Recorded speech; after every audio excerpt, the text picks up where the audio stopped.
Hi, everybody. This is Dawn Mitchell, and welcome to Dawn of Sports. We are talking football today with one of your favorites, former Viking safety, Anthony. You know him as Ant Harris. He's just a phenomenal guy, first of all. I can't wait to catch up with him, but we're also going to pick his football brain. So that's coming up.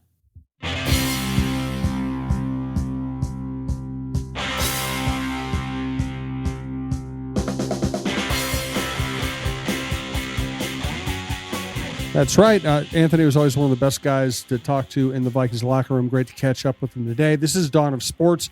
We're coming to you from the Aquarius Home Services Studio. Best way to listen to this show or any of our many shows at talknorth.com, including all of our football shows. Please subscribe to your favorite podcast app. It's free. It's easy. We've started our fantasy football show with Kevin Gorg and Randy Shaver. We've got 3 pure Viking shows on the network, plus Dawn often delves into the Vikings. I want to thank our sponsors, Lexus of Wyzetta, Aquarius Home Services, and Minnesota Masonic Charities. Back to Dawn. All right. Well, thanks so much. So without further ado, Ant Harris joins the program. Ant, how are you doing? I have missed your smiling face. I'm doing well. I've been taking care of family, working on some things off the field in the business space, as well as working on some things, trying to do some things in the sports space as well. Oh, that's fantastic. I had the luxury of seeing you at training camp. And, you know, when you come just walking down at training camp, you can see not only did my face light up, all the fans are like, oh my gosh, how cool is it for you to come back? And I know you live in Minnesota, but you know, after you played 6 years with the Vikings, then you went to the Eagles, the Broncos, and the Eagles again. When you come back into Vikings territory, it is like you never left and the fans just want to embrace you. Do you feel that love when you go to places like that? Yeah, it's always cool. When I go different places, whether it's catching some Timberwolves games and fans look over and they see me and they might be a little bit surprised. It's always exciting to know that my time spent in Minnesota has impacted some lives and, to left people with some good memories in terms of on the field. But also, I think most importantly is kind of the love I showed and appreciation I showed for the fan base and that they still appreciate it enough to, be excited to see me. Oh, absolutely. And like I said, you played 6 seasons here with the Vikings. And many people will say, hey, 2019 is the year that we remember you, perhaps the most on the field. And it might be different for the players. That's what I always like to ask. So, like, the fans always like, remember when he was the co-leader in interceptions? He had like 6. And then it was with Stephon Gilmore and Tre'Davious White. Remember, like, they'll just tick down those stats in those years. They don't forget. Was 2019 personally for you maybe one of the best that you had in the NFL? Yeah, I think I would say that was probably my best year in the NFL, where I just I felt really dialed in. Had worked extremely hard a lot of seasons leading up to that, and each year I felt like I kind of improved on the field with just my performance and my role. But 2019 was really the year where I felt like I had my best year, and everything was just flowing well as far as with guys on the field, the coaching, seeing the game, really being involved with the fans and that stuff. So that would I would say be my best year. One thing I've always loved about you is you came out fighting because I remember when you were in Virginia in college, and then I think you had a torn labrum right before the draft was happening. And because they're all like, oh, well, keep your eye on this guy, keep your eye on this guy. And then you went undrafted, and then you signed with the Vikings. That whole process, just in terms of your mental, I mean, in addition to dealing with the physical, the mental toughness that you have to have, because I do remember then they waived you, you're on the practice squad, and then you came up. Like, you battled your tail off to earn that position. Do you look back on those days and be like, that really kind of set the tone for me to play so long, to play 8 seasons in the NFL? Yeah, I definitely look back at that moment. And I believe prior to that, I'd had moments like that where I really had to battle back stemming from high school and having my best year as a junior in high school and getting injured with a broken leg and kind of seeing recruiting take a step back to then restart that process and build up my career and my health through the college ranks as well. So that space and that moment felt familiar of just having a good junior year in college, coming back. Being hurt with the torn labrum and hand surgery and not being able to perform and showcase my talent at the combine. So for me, I already had in my head that, I had ability there. And it was just all about, my mentality of just staying focused and being patient and getting myself back healthy and waiting for the opportunity. So that was my whole mindset my first year and being waived. And I'm like, okay, well, I've always just needed an opportunity, and from there I can take an advantage. So even though I got waived, me signing with the practice squad, it was just Mm. about showing and proving that I should be there on the roster and trying to be a valuable asset to the team any way I could. And with that patience and trying to be a professional, I was able to get a roster spot later in the season, and from there just continue to work my way up. Not many people can do that. First of all, you have to have the talent, first of all. Okay, not many people have the talent, but not many people can do that mentally, time and time again. Some people are like, not again. I don't have it in me. What goes on in your brain when you're like, okay, I gotta do this again? Yeah, yeah, it can get taxing. Me, I just tried to rely on just like faith and look back at opportunities where that happened and I was able to overcome it, and the great things and the great opportunities that I received after just, staying consistent and looking for that small crack in the door because there's always one there. And so for me it would be draining at times. But I think along the way, I had good people around me who, saw me, saw my work, and kind of gave me some reassurance that, what I was doing was, they were taking notice. And so for me, it was just about continuing to do that. And 6 years of doing it, you get a little bit taxing and you just try to rejuvenate yourself. And I think from that standpoint, I was able to do that over the years. And then COVID, that was probably the biggest one that was a little bit tougher to overcome. Ooh, that was tougher to overcome that for everybody. And then right after that, you went to Philly too, right? So, Yeah. um, how was that adjustment to go to first of all to be like, hey, listen, I got to fly, literally. How was that? Yeah, it was a tough process. Prior to that, coming back and then COVID and having that season, and there was a lot of change there from, Mm, the isolation aspect of not having family and friends be able to come in town, visit games, and some of the things that probably kept me going and was able to kind of replenish my cup weren't really there. But going to Philly was something that I embraced. Change is kind of inevitable. And so you mm. can only just try to adapt to it or, just succumb to what it's arising towards you. And so for me, I just tried to embrace the new environment. I was a little bit closer to home on the East Coast. And so my family was able to catch some games.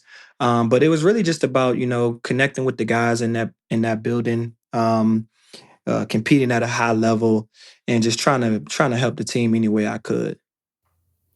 Does it boggle the mind that for you, Harrison Smith is still playing? No, no, it doesn't.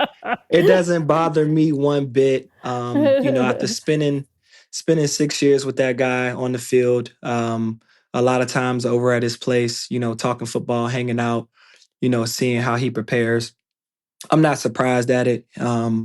Oftentimes, you look at a guy's age and you think that they might start to be slowing down, but he's doing everything in the off season to prepare his body, prepare his mind to continue to go out there and play at a high level. And I think with his athleticism, it hasn't really deteriorated, but his mind and understanding of the game is so well that he's able to continue to put himself in good positions where he can make plays and not, hurt himself with where he is or whether his speed and things like that may be decreasing. But I don't really see that from him when I watch him. What did you learn, if anything, from him? Because, Harry has his own personality. You also had Sendejo, who had his crazy personality, who knew the Eagles as well. You had a really kind of cool group of guys in the safety room and all the defensive guys there. But what did you specifically learn, if anything, from Harry? Well, I just learned, how he took care of his body, looking at his Mm, diet, a little bit about bit how he studied the game. And that's kind of how we actually became even more closer is just, talking football, his love and passion for the game of not just playing, but his understanding and level of studying and being a student of the game. He had the mindset of a coach, which um, I later kind of adapted with me also being fascinated with the X's and O's and the scheme aspect. So we had a lot of great conversations. Obviously, we worked extremely hard in practice. And in preparation for the games, we would also send text message videos of different plays that we saw, and we wanted to be on the same page of how we saw the play playing out and where each other would be. So that way in the game, we can move on one accord, and that made the game fun. So I learned a lot from him about just studying the game, being on the same page as kind of like your running partner in terms of both safeties out there, as well mm. as talking to the corners and the linebackers and just being on one accord with the team. So we're going to get into. I'm going to pick your brain about what you have seen so far from this team, if you watch the preseason game. But if you had to pick for yourself personally, one of your favorite moments, maybe it was an interception of yours or a play of yours, like what sticks out in your mind from your playing days? Maybe with the Vikings, could be with another team, but I'm guessing Vikings.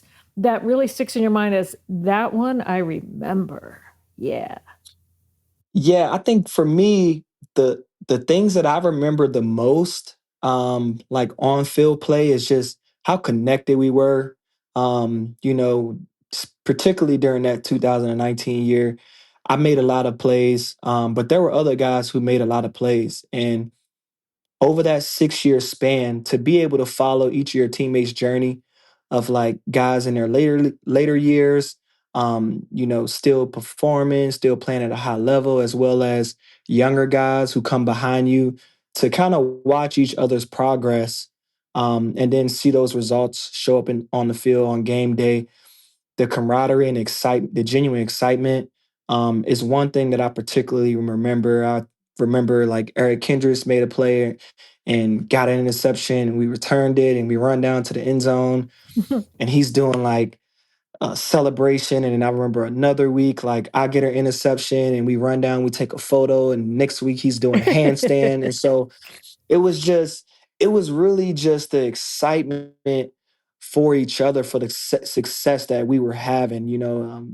Plays where that year I get an interception and I'm doing well, and the next week Harrison he gets one, and we're all just like, they're coming, like your opportunity's coming.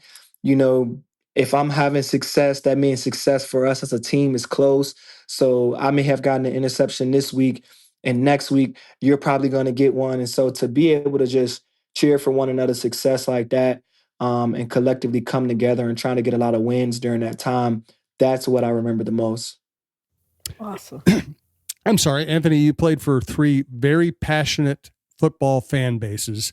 But I Hmm. also, I've traveled a lot. I've been around in these stadiums. Seems like there are three different personalities of fan bases. What did you find them to be like? Yeah, that's the one thing, as a kid coming in, you anticipate every fan base is like they're the same. But you once you're in the NFL and you travel to different places, you quickly realize that not every fan base is the same. And so I just remember the dynamic of, from coming in as a rookie and playing at TCO and having the games outside and kind of how that felt, looking up in the stands and you're seeing fans with their snowsuits on and they're drinking beers and beers are frozen, and thinking about that aspect, to then we travel down to Florida and it's extremely hot and it's just different environments. And different levels and different mentalities with it. I'm extremely proud to have been a participant at a number of different organizations and get the different perspectives because it really only brings light on the experiences that I've had, and it really makes you appreciate them all even that much more. All right, let's take care of the business and we'll get back to Don chatting with former Viking Anthony Harris. Thanks to Anthony for joining us. Again, thanks to Aquarius Home Services. Big thanks to a great Minnesota company, helps so many people, Minnesota Masonic Charities. Today, I want to talk a little bit about the Minnesota Masonic Charities. When you think about the Masons, I get it. You think about the funny hats, those pancake breakfasts, which are phenomenal. My dear friend John Schweitz and I have chatted about this, and it's so much more than that. They've got the Masonic home over in Bloomington. They've got the hospital for the children over at the U of M. They are the largest fraternal organization in terms of charitable needs in our country, and they deserve a ton of recognition. So thank you, Minnesota Masonic Charities, for all you do and for supporting us over here at Talk North, and a special thanks to my good friend, John Schweitz.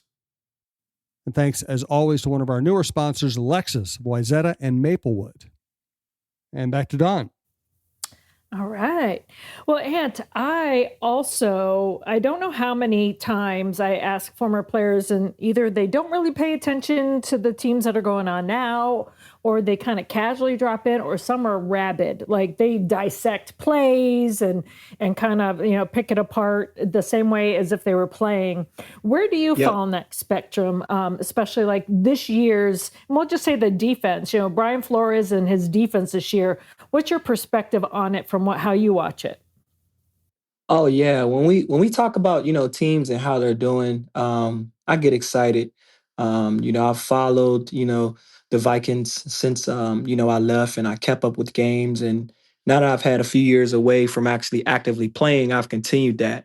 And so when I look at the game now, I still look at it from a player or executive perspective on like how the scheme's performing, roster additions and acquisitions that they can have. And I really look at it with the eye of like, how can this organization reach a level that, maybe they haven't reached in the recent years and like championship level.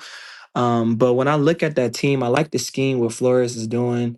I did a lot of podcasting actually last year, following the Vikings with some other Vikings networks.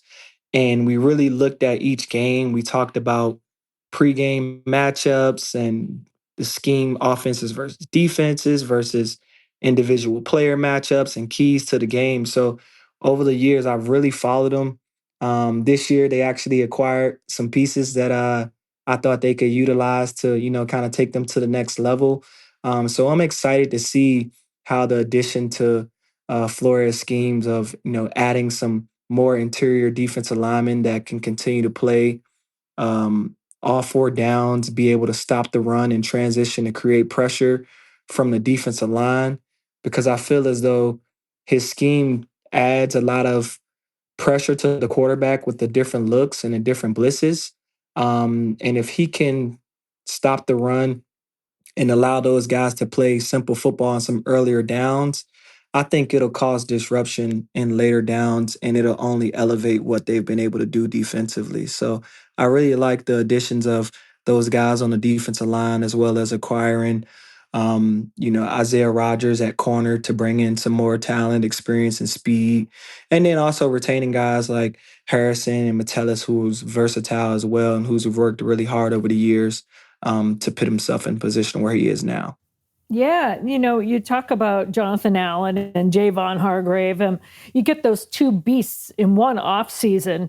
Everyone behind them are like, yes, thank you, Lord. Like we need to have these guys up front. And then when you see how Brian Flores uses players, like you mentioned Josh Metellus, he's not like your traditional safety, like sometimes he's playing linebacker, sometimes he's playing all these different things. I call it the shell game of how B-Flow likes to move around.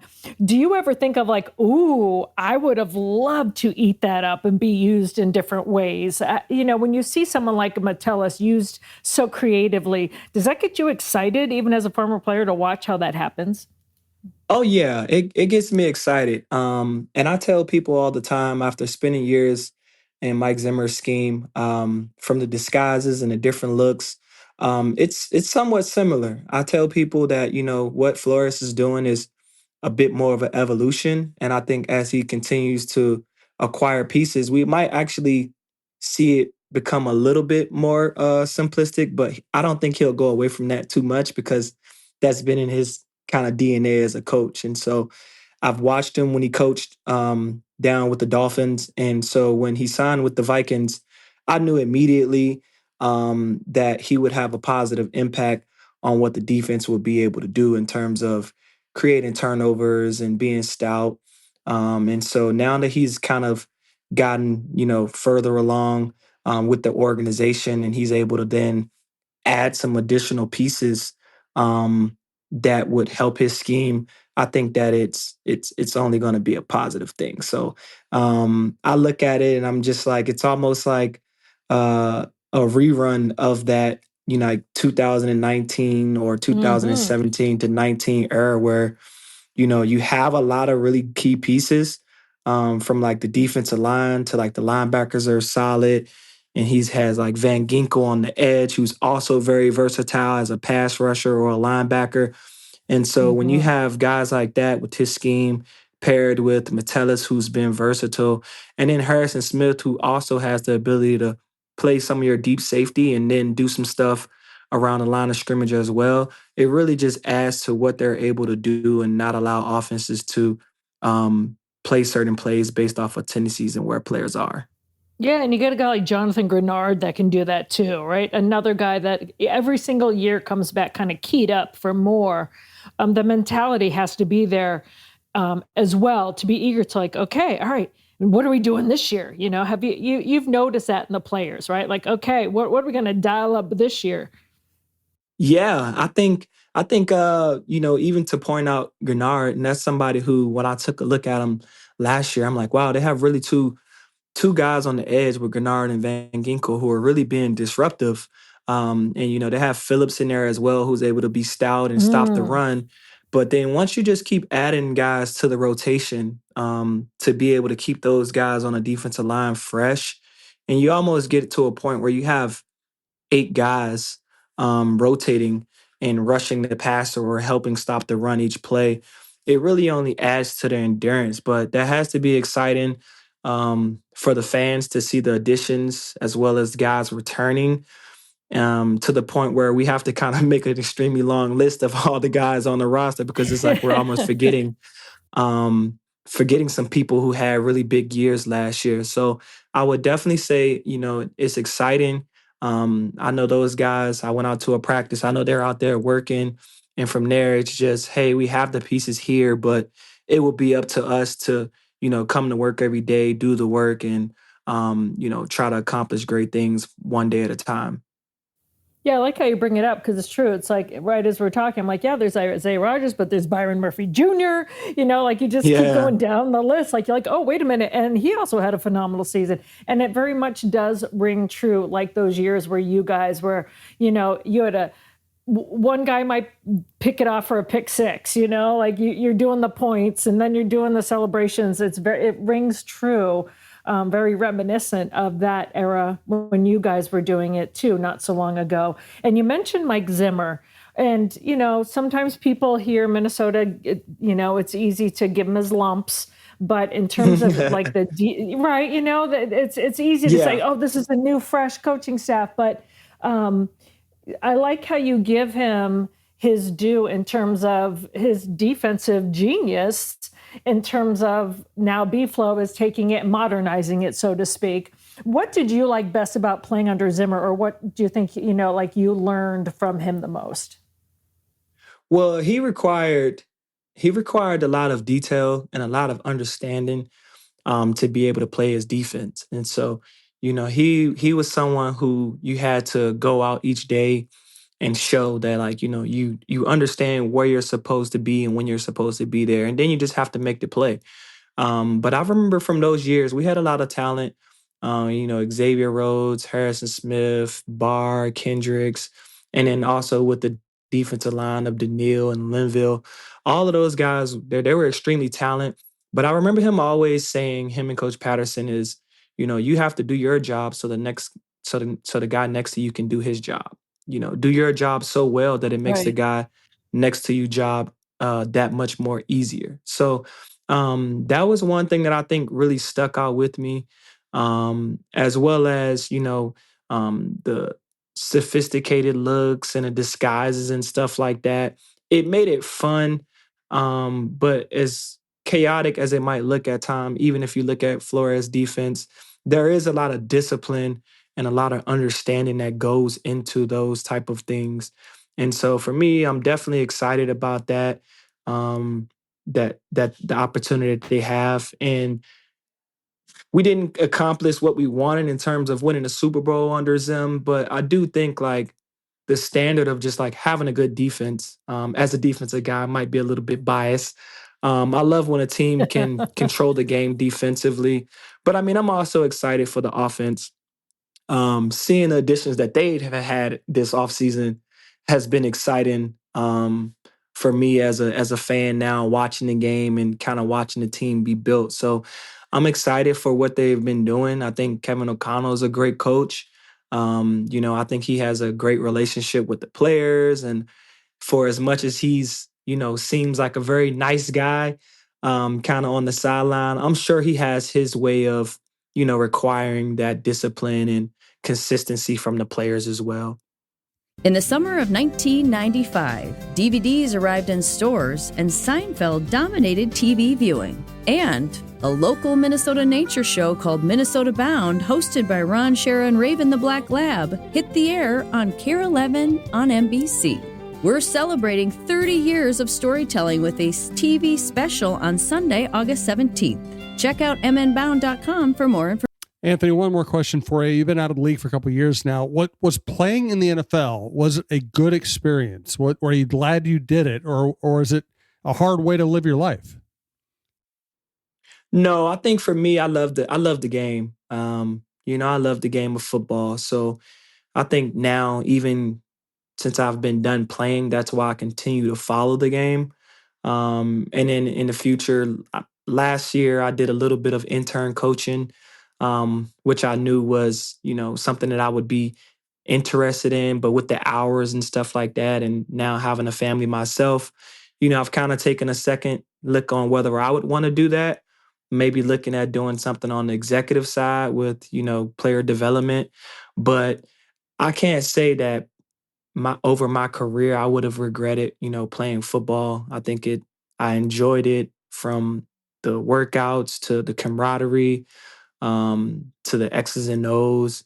And it's really just blessed me and my family and gave us the opportunity to really do different things later on in life.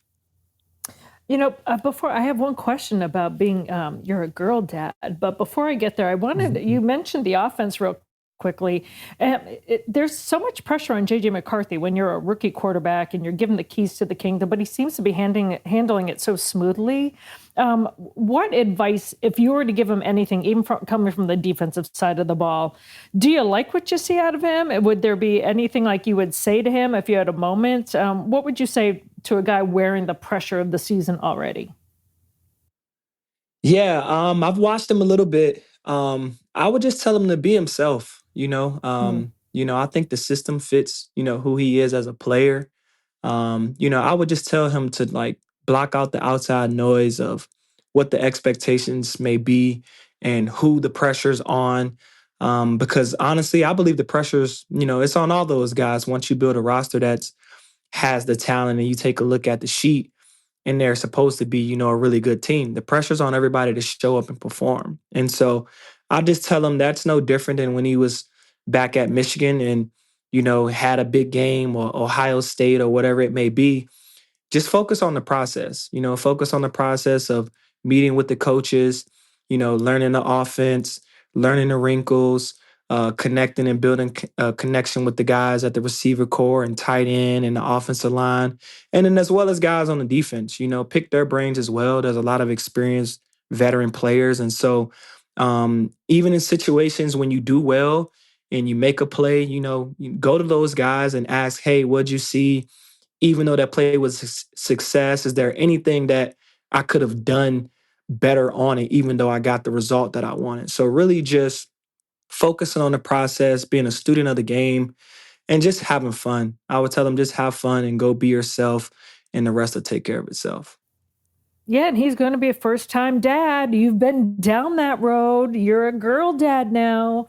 Yeah. Is life-changing, isn't it? Like you said, you know that you don't want to go into coaching because you want to have time with your family and kind of give that balance. But it enriches your life too, right? How are you different now? And congrats. I know it's been a couple of Oh years, man, but congrats.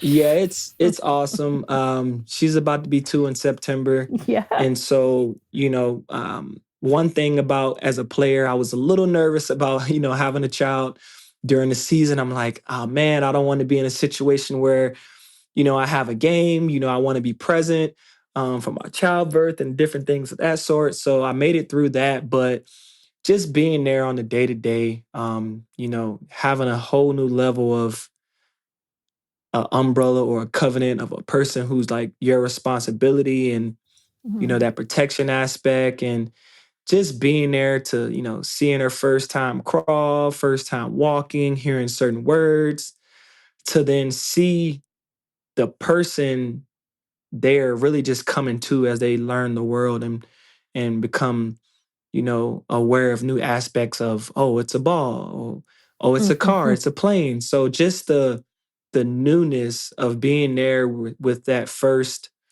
level of understanding, it's exciting to kind of watch life grow and develop kind of before your eyes.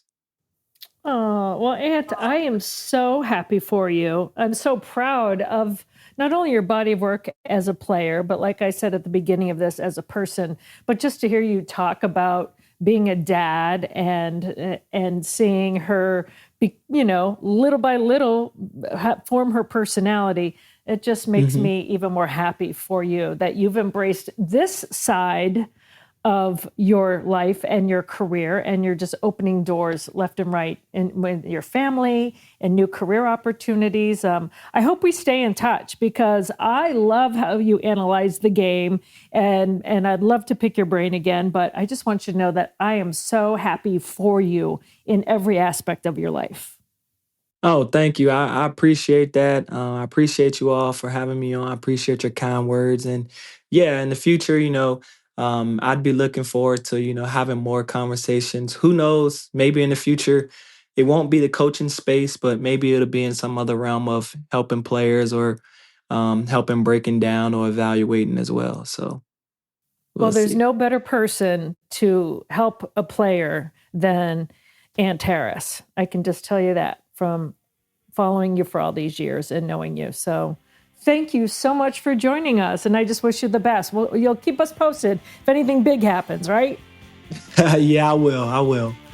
Okay. All right, Aunt, thank you so much. Appreciate your time. Appreciate you having me.